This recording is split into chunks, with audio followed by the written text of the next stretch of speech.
Армысыздар, құрметті көрермендер. Бүгінгі біздің бағдарламамыздың қонағы жігіттер тобының белді мүшесі, Ақ пен қара кітабының авторы, әнші Бағлан Әбдірайымов. Студиямызға қош келдіңіз, аға. Қош көрдік. Ассалаумалейкум баршаңызға. Ең алғашқы сұрағымды сіздің тырнақалды туындыңыздан бастасам деп отырмын. Ақ пен қара кітабыңыз жайлы айта өтсеңіз, оқырмандардың берген бағасы қандай? Енді біткен іске сыншы қашанда табылады. Десек те о баста осы кітап жазылу барысындағы қойған ниетіміз, күткен нәтижеміз ойлағандай болып тұр. Өйткені мысалға 10 кісі алып оқитын болса, соның 9-ы жақсы пікір қалдырып жатыр. Өйткені ең бірінші көңіл қуантатыны, біз осы кітапты жазылу барысында өзімізден кейінгіні қарындастар, бізден кейінді өмір сүретін қара көздер адасып кетпесе екен, осы бір сылты жылтыраған дүниенің ішіне кіріп адасып күйіп қалмаса екен деген ниетпен жазылған кітап қой.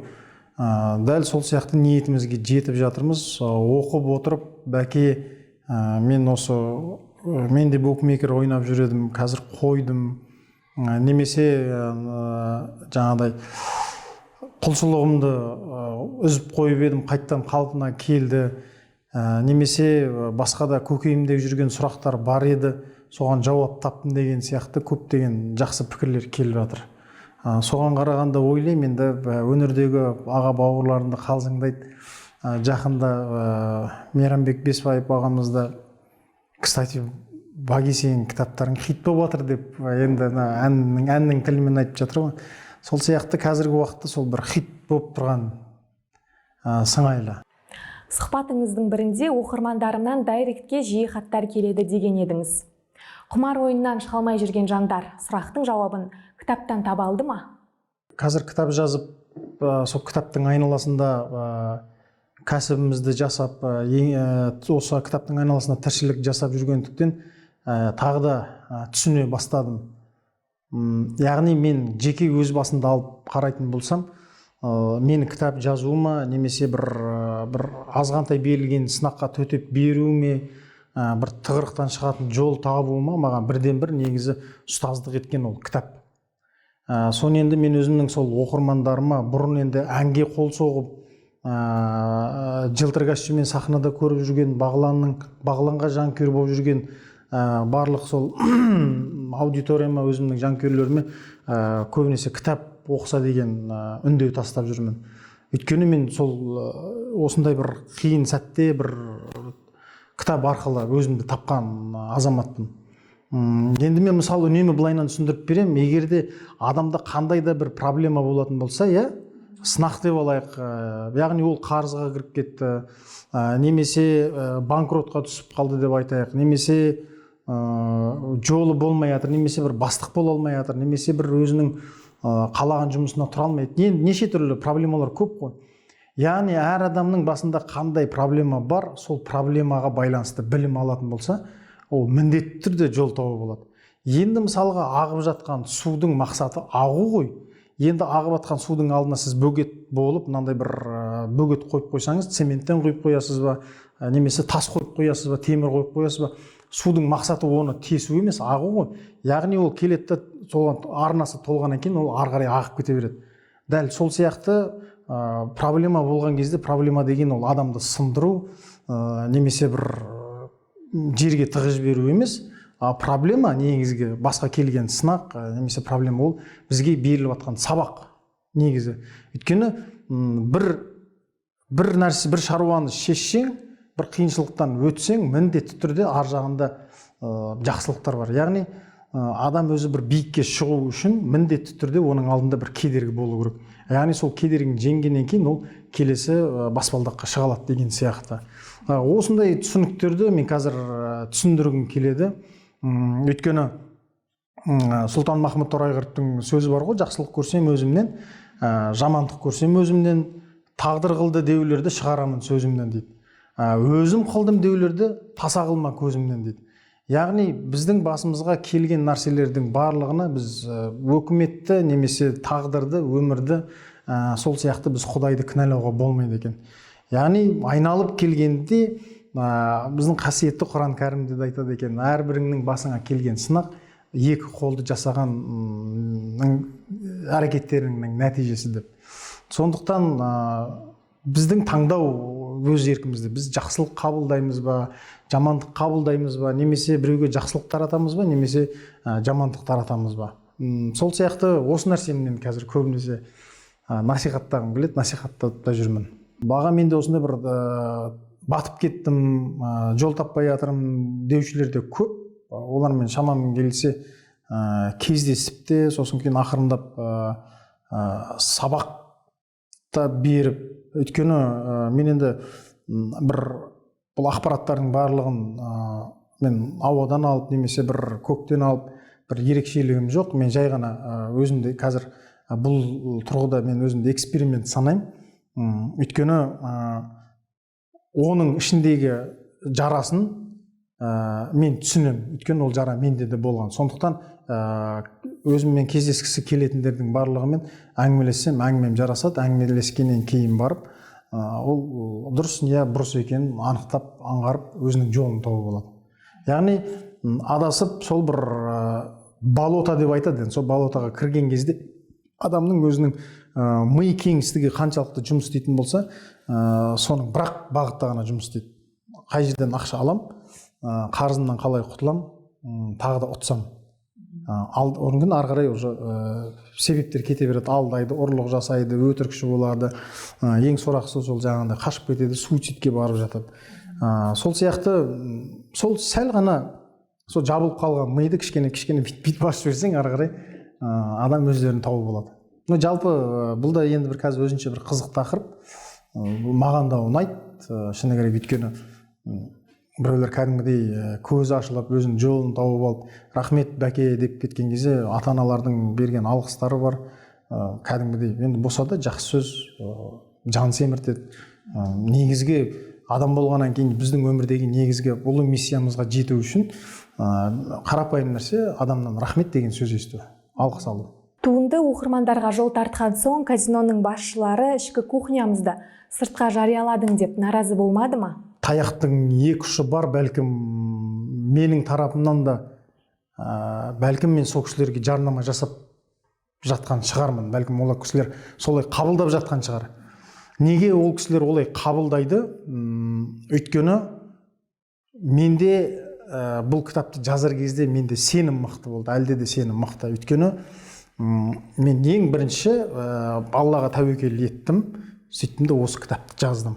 Сондықтан маған мың жерден қанша сондай ғимараттардың егелері келіп қысым көрсеткісі келсе де, немесе бір жолыма тосқауыл жасағысы келсе де, яғни Алла қаламайынша олар маған зиян келтіре алмайды. Енді дәл сол сияқты маған қанша адам жақсылық жасағысы келіп жатса да, Алла қаламаса ол болмайды.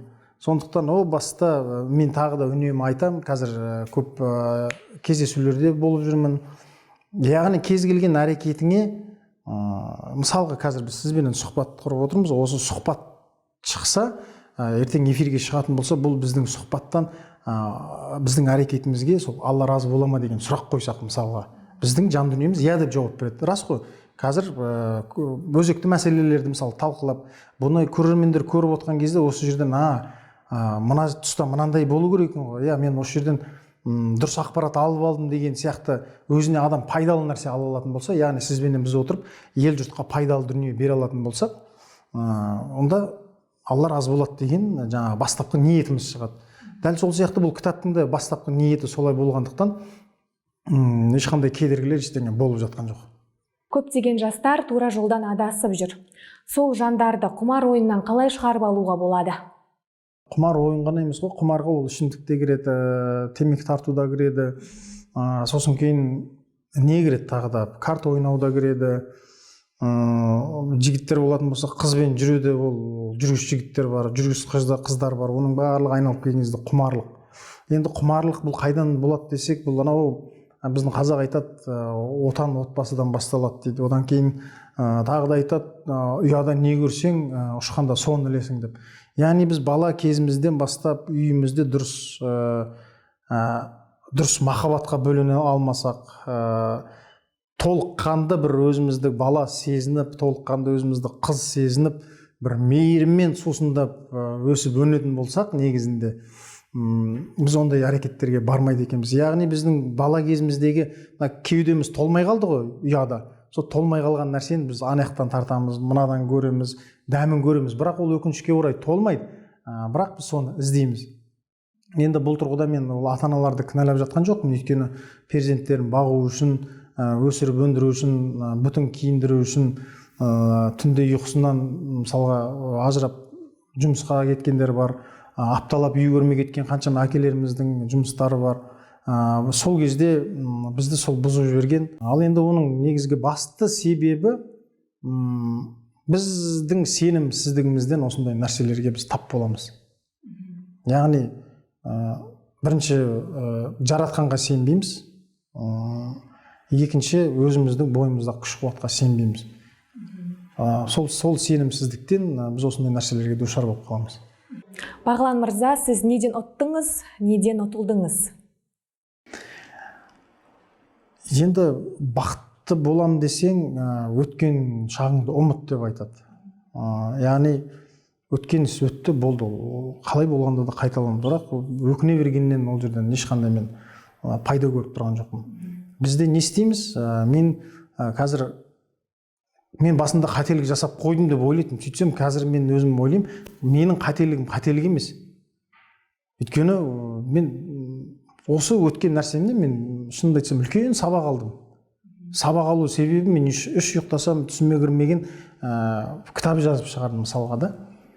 Яғни қазір сондай бір кездесулер болып жатыр. Қазір осы сол жасаған қателігімнен менде өмірге деген құлшыныс пайда болды. Білімге деген құлшыныс пайда болды кәдімгідей. Яғни өзіме сұрақ қоя бастадым. Сөйтсем, қай заманда біздің Шәкәрім атамыз айтып кеткен екен ғой, келдім қайдан, қайтсем пайдам, өлгеннен кейін не болам. Яғни мен өзімнің мына ортадағы, осы қоғамдағы мен өзімнің орным бар екен. Яғни мен жер бетіндегі Алла тағаланың орынбасары екенмін. Енді Құдайдың бір есімі халық деген, сол халықтың арасында мен де бармын. Яғни менің жануарлардан, басқалардан айырмашылығым бар екен, мен ақыл иесі екенмін. Яғни мен қазаққа да, дәстүріме де, өзімнің ұрпағыма да, яғни асыл дінімізге де пайда келтіре алатын сондай бір ерекше жаратылыс екеніме, Құдайдың сондай бір махаббатпен жаратқанына мен кәдімгі сезіне бастадым. Яғни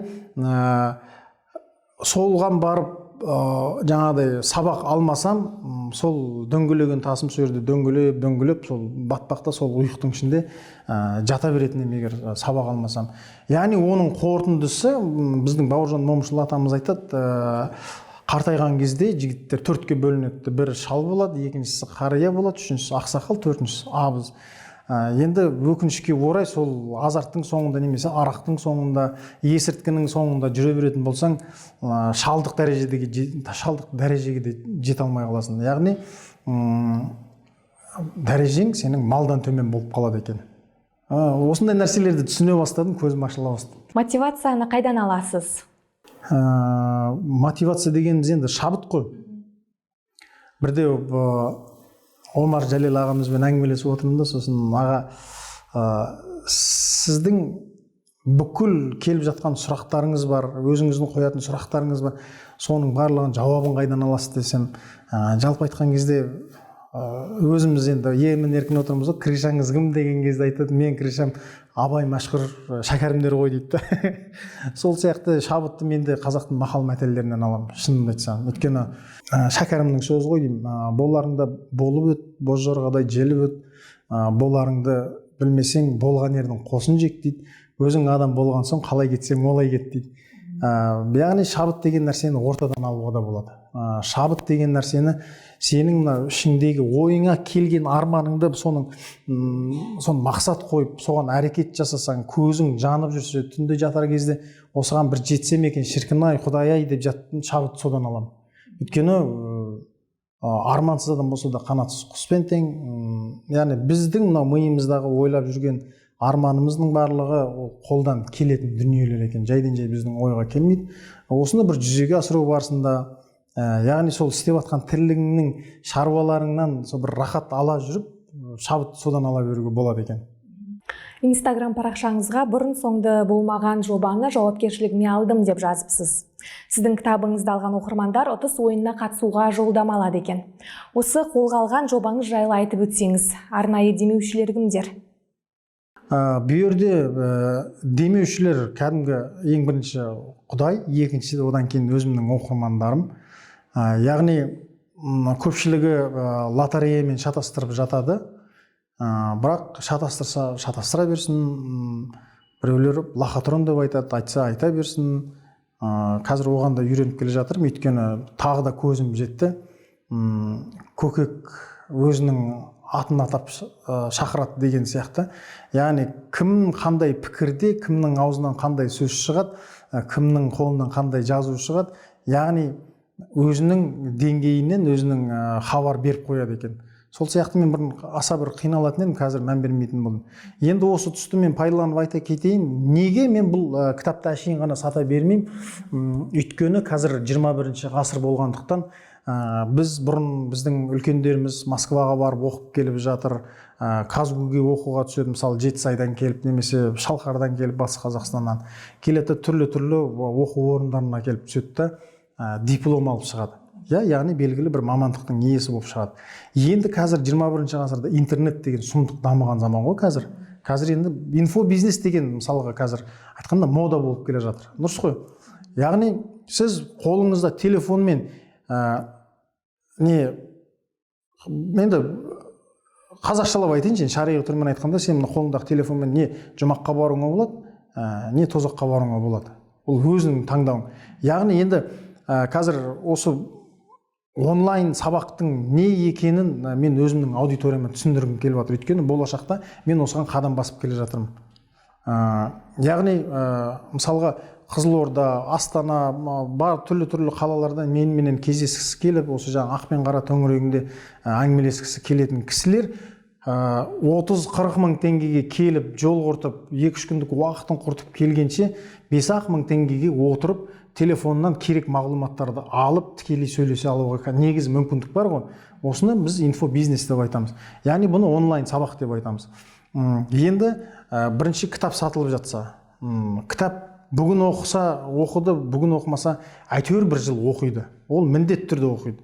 Екінші сол онлайн сабақ болашақта ол жобаны қолға алып жатырмын. Осыны өзімнің оқырмандарыма кітапты бере отырып, осыны үйретіп жатырмын. Одан кейінгісі семинар концерт деген концерт әлі болған емес. Яғни семинар концерт деген белгілі бір мысалға айтайын, біздің елдің жігіттерімен терме айтатынның алдында бұрынғы біздің жігіттеріміз қандай еді, қазіргі жігіттердің деңгейі қандай, біздің мақсатымыз, біздің мұратымыз, біздің руханиятымыз қайда деген сияқты әңгімелерді айтып келіп, соңында мен біздің елдің жігіттерін деген термемен мысалы әңгімемді аяқтап отырамын. Яғни бұл әңгімеден қосымша терме қосылған кезде екеуі микс болады. Бұл кәдімгідей терапия болып шығады негізінде, түсінген адамға. Өйткені әңгіме тыңдады ғой, енді оны қорытындылап артынан терме айтып беретін болсаң, біздің терме, Аллаға шүкір, қазақтың термелерінің бәрі тұнып тұрған психология. Осы нәрсені мен ел жұртқа осыны ұсынғым келіп жатыр. Осы енді одан кейін барып қайырымдылық, сол жиналған қаражаттың бір бөлігіне бір мұқтаж отбасыға баспана алып беріп жатсақ. Ал ең қызығы, енді кішкентай балаға мысалға сен мына жаттауды жаттай қойшы десең, ол өз еркімен жаттамайды. Бірақ қалай жаттатасың оған ұнайтын затты беріп жаттатасың. Мысалға сен қандай тәтті жақсы көресің? Сникерс жақсы көрем десе, жақсы, сен мына тақпақты жатта, мен саған сникерс берем дейсің. Енді қараңыз, ол сникерсті жей отырады, бірақ ана жаттап алды. Ол балаға қазір керек болуы мүмкін емес, бірақ уақыт өте сол жаттаған, мысалға білмеймін, Абайдың өлеңін жаттады ма, қазір ештеңе түсінбегенмен уақыт өте есейген кезде ол өзіне кәдімгідей рухани азығына айналады. Сол сияқты біз бірнеше көлікті де ынталандыру ретінде қойып отырмыз. Қазіргі таңда ұтыс ойындары жоғары сұранысқа ие. Көптеген өнер өкілдері қымбат көлік, телефондар ойнатып жүр. Дегенмен тегін дүние жоқ. Осы ұтыс ойындары лотереяның бір түрі ме, әлде алаяқтық па? Бұл қайдан келген? Осы жайлы айтып өтсеңіз. Менен басқаларын айта алмаймын, өйткені жаңа өзім айтқанымдай, мен ешқандай лотерея жасап жатқан жоқпын. Жаңа айттым ғой, өйткені 10 мың теңгеге бағанағы атап берген кітап бар, онлайн сабақ бар, семинар, концерт бар, қайырымдылық іс-шара бар. Осы 4 нәрсені негізі 10 мың теңгеге сатып алып отыр. Енді лотерея деген нәрсе, сіз 10 мың теңгеге 1, 2, 3, 4, 5 деген сан сатып аласыз да, билетіңізді. Сөйтесіз де ұтысқа қатысасыз, бұйырса ұттыңыз, ал ұтпай қалған кезде қолыңызда 1, 2, 3, 4, 5 деген ғана цифр қалып тұрды. Түкке жарамсыз нәрсе былайынан қарасаңыз. Яғни сіздің 10 мың теңгеңіз ұтпай қалсаңыз күйіп кетті деген әңгіме. Бұл 100% лотерея болып саналады. Бұл негізі құмарлыққа да алып келеді. Ал енді екінші жағы жаңағыдай, сіз қолыңызда кітап қалып жатса, ештеңе ұтпай қалдыңыз да? Ойлаңызшы, қолыңызда кітап қалды. Телефоныңызда онлайн сабағыңыз бар. Еще жаңағыдай марқайып бір мұқтаж отбасыға баспана беріп жатсыз. Және келіп семинар, концерт көріп рухани байып қайтып жатсыз. 10 мың теңгеге бірталай іс-шара бітіріп тастадыңыз ғой. Оның ар жағында бұйырса тағы бір 5-6 қазақ мысалға көлікті болайын деп отыр. Мысалы мен бұны лотереяға жатқызбаймын. Бұл туралы да мен енді Аллаға шүкір, енді ақ пен қараны ажырататын ер азамат болғаннан кейін кішкене ақыл деген нәрсеге салып есептеп қарасаң, бұл келмейтін нәрсе. Ал енді мен өзім де мысалға 100% айта аламын, жаңағыдай, егер сіз бір алған затыңызға бір тұратын, қолыңызда бір дүние қалатын болса, ол ештеңені алаңдаудың қажеті жоқ. Мысалға, өйткені ештеңе жоғалтқан жоқсыз. Иә? Енді қараңыз, кейде мен ер азаматтарға айтам, виски ішесің бе деймін де, иә ішемін дейді. Бір 50 грамм вискінің құны қанша? 2,5 мың теңге. Бір бутылкасы қанша? 12 мың, 17 мың теңге мысалға да. Соны алып мысалы елдер ішеді. Денсаулығына былайынан қарасаң зиян ғой. Ал енді сол 17 мың теңгені осындай іс-шараларға қатысып, қолыңда кітап қалып жатса, мысалы онлайн сабақтарға алып жатса, айырмашылық жер мен көкте ғой. Енді қараңыз, мен мысалға 7 мың кітап сатайын, мысалы 10 мың кітап сатайын. Енді 10 мың кітап саттым, жаңағыдай ол түскен қаражатты мен өзіме алып алсам да болар еді. Мен сата аламын мысалға ол кітаптарды. Бірақ ол ақшаның барлығы негізі егер пайда түсіп жатса, оның сұрауы бар. Яғни оны бір бөлігін алып қайырымдылық жасап жатсақ, қайтып өздеріне соның беріп жатсақ, маған жетеді, үстіне бір кішкене сол кеткен уақытым, энергиям, бала шағамның ризық несібесіне бір кішкене теңге қаражат қалып жатса, жыртығымды жамап жатсам, маған сол жеткілікті негізінде. Өйткені мен бұл ғана жобамен ғана шектеліп жатқан жоқпын. Бұл менің қазіргі алдағы инфобизнестегі бастап жатқан алғашқы қадамдарымның бірі. Қазіргі таңда әуезді әндердің саны азайып барады. Бұлай жалғасын таба беретін болса, әннің қадірі қалмайды. Осы мәселенің қалай алдын алуға болады? Шыны керек, ән тыңдап болды ғой деймін негізінде ше. Терме тыңдайтын уақыт келді. Негізі өйткені 90% ер азаматтар кредитке машина алып алған. 90% жанұя ипотекаға үй алып алған. Барлығында жанталас қой. Бірі 150 мың теңге айлық алады, біреу 70 мың теңге айлық алады. Не ішіп жеміне жетпейді, не баласының мектебіне жетпейді. Жетіспеушілік. Оның үстіне жаңағыдай қарызға кіріп алғанбыз, мінген көлігіміз ипотека, тұрып атқан үйіміз кредитте. Яғни емін еркін жүру жоқ қазір. Яғни мынау мидың ішінде мынандай қарбалас болып жатыр. Енді осы мидың іші қарбалас болып жатқан кезде Алланың өзі де рас, сөзі де рас деп мысалға сондай бір терминдер айтылып жатса, сондай бір философиялық бір махаббат туралы әндер айтылып жатса, адамдар қабылдамайды, өйткені мына мида мынандай арпалыс болып жатыр. Ми ондай кезде нені қабылдайды? Мария Магдалена қабылдайды. Өйткені оның мида ол жаңа ақпарат анау. Рас қой. Сосын кейін кім еді? Бахай мен Азия тобы мысалы. Енді күнделікті қолданатын сөз ғой, оқымай. Өйткені мына мидағы таныс, мына күн болып жатқан процесске таныс нәрселер болғаннан кейін оны біз тез қабылдап аламыз да, оны жаттаудың да қажеті жоқ, оны бір екі рет естісең бітті. Біз қазір сондай нәрселерде, сондай уақыттарда жүрміз. Енді бұл тұста алдын алу үшін мен айтатын едім, мұғалім, мысалға тарихтан беретін керемет мұғалімді алайық, сол мұғалімді дамытуымыз керек, онлайн түрде дамытуымыз керек. Мысалға, яғни дәл өздеріңіздей азаматтар келіп, жүйелеп мұғалімнің жаңағы беретін сабағын сөйту керек та, онлайн түрде сабақ өту керек. Яғни әр маман өзі солай жасау керек. Яғни айтқанда, жаңағыдай инфобизнеске негіз өту керек. Енді біз не үшін барып кредит аламыз? Сауатсыздықтан барып аламыз. Оның алған кезде процентін қанша төлеп қайтамыз, оның ішінде қандай келісім шарттар бар, не үшін қол қойып жатырмыз, білмейміз ешқайсысын. Мысалға мен де білмеймін, бір қағазға қол қоятын болсам, орысша болатын болса, мен тіптен түсінбеймін, қазақшасын вообще түсінбеймін ананы. Бірақ қол қоя саламын. Ертең бірақ опық жеуім мүмкін да, өйткені сауатсызбын ғой, ананы білмей тұрмын ғой. Дәл сол сияқты ақыр енді кредит алып алды. Онда негізі кез келген шаруаның шешетін жолы бар да.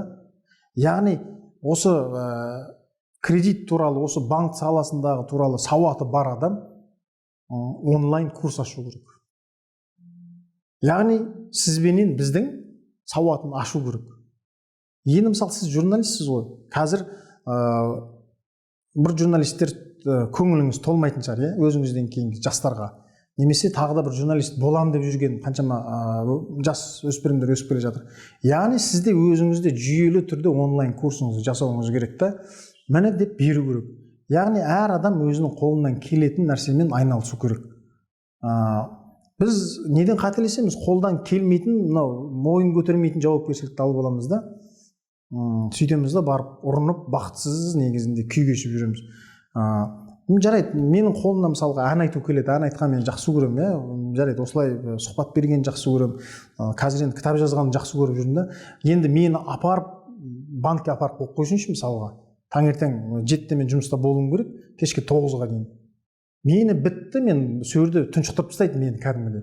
Өйткені ол маған ұнамайтын жұмыс. Мен сөрге барамын да тәуелді болып қаламын, бірақ іштегі өнер қайнап тұрады, бірақ мен ана жақта банкте жүрмін да, мысалға айтып отқан.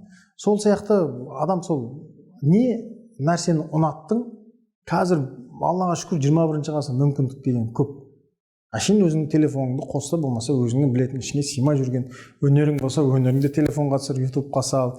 Айтқың келіп жүрген нәрселер бар ма, бөліскің келіп жүрген нәрселер бар ма, көңілің толмай ма, кез келген нәрселердің барлығын ютубқа сал, немесе ютубқа салып өзіңе сұрақ жолдасаң да бәрібір жауабын тауып аласың. Оның алдын алу деген осы.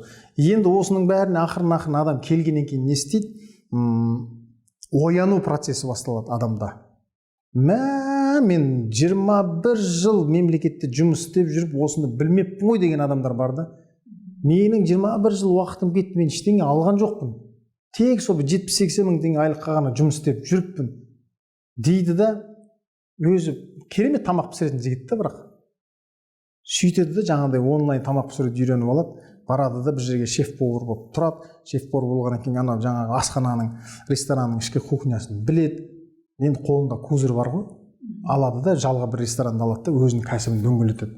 Ол күніге бана балмұздақ жеген адам сияқты да. Біз енді балмұздақ жеген кезде оның мақсат қарнын тойдыру емес қой. Ол ұнағандықтан жейсің. Қолынан түсіп қалса қайтадан алып жей бересің, мысалы, сатып алып жей бересің. Дәл сол сияқты адам өзінің ұнайтын кәсібіне барған кезде сонда көңіл тынышталады, сонда ояну процесі басталады.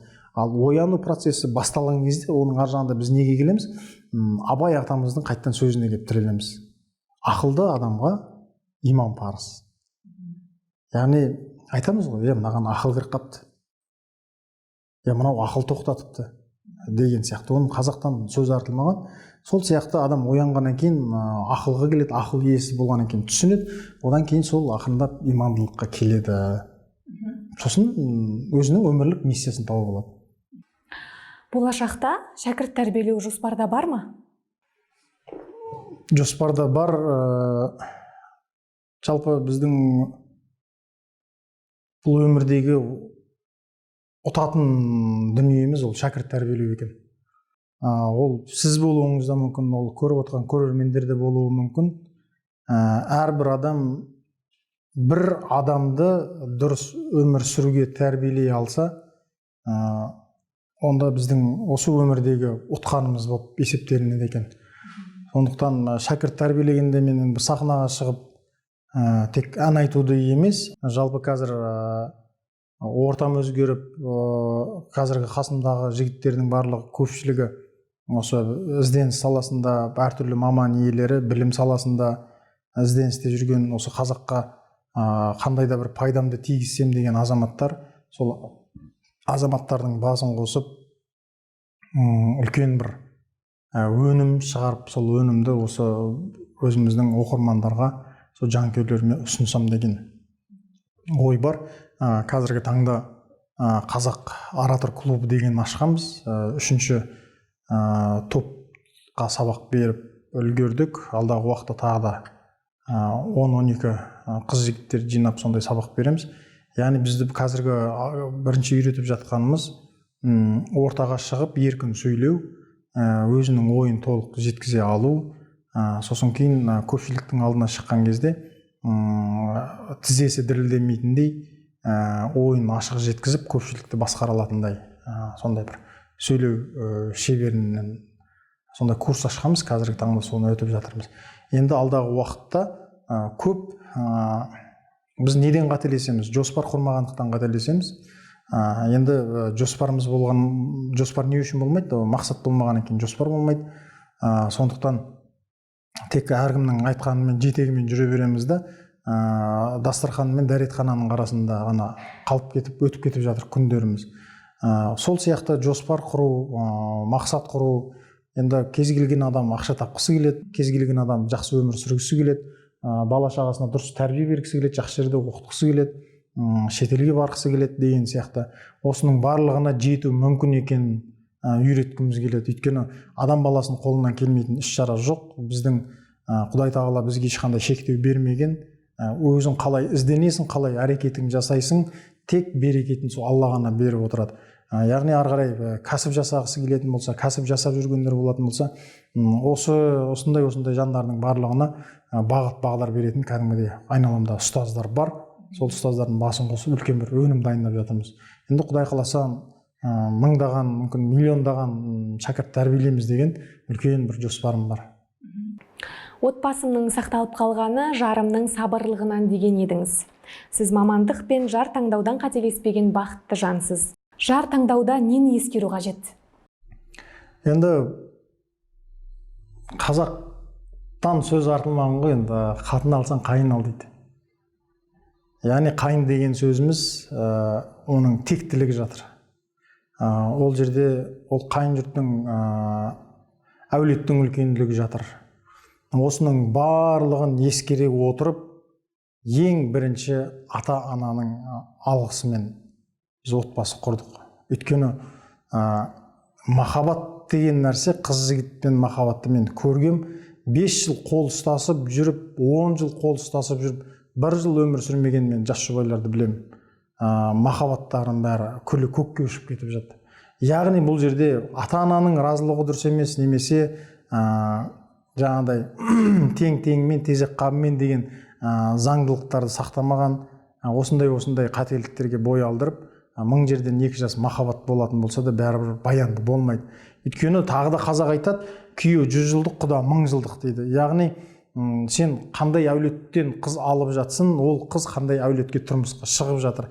Енді екі әулет, екеуі де текті болатын болса, екі құдағи мен құдағи екеуі подружка болатын болса, құда мен құда екеуі жолдас болатын болса, енді құдалар біз өмірден өтіп кетсек те, екі әулет пәленбай 1000 жылдық құдалық дәрежелері бар деген негізі қазақта сондай түсінік қалыптасқан. Рас қой? Дәл сол сияқты құда 1000 жылдық болғаннан кейін, ал енді 2 жас міндетті түрде бастары соғысып тұрады олардың. Ыдыс аяқ сылдырламай тұрмайды. Сонда екеуі басы соғысқан кезде мынау екі жақтағы құдалар келеді да, менің қызым ішіме сыйған қыз сыртыма да сияды деп алып кетіп қалатын болса, мұны мен балам андай мұндай деп менің анам баласын ақтайтын болатын болса, онда екі құдалардың жараспағандығы болып саналады. Енді екі құда, екі әулет мынандай болып тұрған кезде екі жас жыбырлап, тыбырлап, төбелесіп, ұрсып, таласып қояды. Өйткені біздің ата-аналарымыз бар. Біз енді қазақ болғаннан кейін біздің сөзімізге, біздің іс-әрекетімізге үнемі бізге ата-аналар тоқтау айтып, қадағалап, солай шешім шығарып отырады. Яғни біз қанша ұрсып, таласып қалсақ та, екі анамыз келеді да, кеп татуластырып кетеді. Яғни екі құдағи күшті болып, подружка болып жүрген кезде екі жас қарап отырып бір-бірінен ұрсуға ұялады, ажырасуға ұялады деген сияқты. Сол сияқты осындай нәрселерді ұстану керек. Яғни жастар неге үйленеді де ажырасып кетеді? Өйткені олар сыртқы сипатына мән беріп алады да, ішіне үңіле алмай қалады. Ал енді оның ішіне кім үңіледі? Оның ішіне оның ата-анасы үңіле алады. Үйленетін кезде бұл үйлену мәселесін жар таңдаған кезде өзің таңда, бірақ ата-аналардың алдынан өту керек. Қазақ айтады, жылқы таңдаған кезде жас тапар, жар таңдаған кезде кәрін апар дейді. Өйткені жылқы таңдаған кезде кәрін апарсаң, ол өзіне ыңғайлы бір сонда кәрі ат таңдап алады да. Не жүріске көнбейді, не арбаға жүрмейді деген сияқты. Ал жас тапарсаң, ол құтырынып қалған, кәдімгідей делебесі қосып тұрған жылқыны таңдайды. Ал енді жар таңдағанды жас тапаратын болсаң, ол әлі нәпсісі әлі басыла қоймаған. Яғни ол мысалы қыз көруге барса, оның бәлкім шашының ұзындығына, көзінің мөлдіріне, бәлкім фигурасына қарап әдемі екен деп айта салуы мүмкін. Ал егер қарияларды апаратын болсаң, оның сыртқы сұлулығына оның нәпсісі оянбайды. Өйткені нәпсісі біткен ғой енді мысалға. Яғни ол нәрседен өткеннен кейін оның көкірек көзі оның ішкі жан дүниесін көре алады екен да. Осындай заңдылықтарға кішкене мән беру керек. Сосын өзім білем, өзім шешем дегенде ол менмендікке алып келеді. Менмендік негізі тәкаппарлыққа апарады. Сол сияқты негізі бізде қазақта негізі қазақтан асқан қазаққа ұстаз жоқ. Қазақта ата-анадан асқан жанашыр жоқ. Осы нәрселерді ұстану керек деп ойлаймын болды. Бақыттың кілті неде? Бақыттың кілті дәл осы отырған сәтімізде. Ертең керек емес, өткенде керек емес. Бүгін отырмын, аяқ қолым сау, денім сау, дұрыс әңгіме айтып отырмыз, дұрыс ақпарат беріп отырмыз, сөйлеп отырмын, ауа жетіп отырмын, көзім көріп отыр, қолым қимылдап отыр, сұраққа жауап беріп отырмын. Бақыт деген осы шақ. Бағлан мырза, уақытыңызды бөліп студиямызға келгеніңіз үшін алғыс білдіреміз. Өнердің мәңгі шыңында жүріңіз. Рахмет, аумин. Құрметті көрермендер, біздің YouTube арнамызға, әлеуметтік желідегі парақшаларымызға тіркеліп, пікір жазуды ұмытпаңыздар.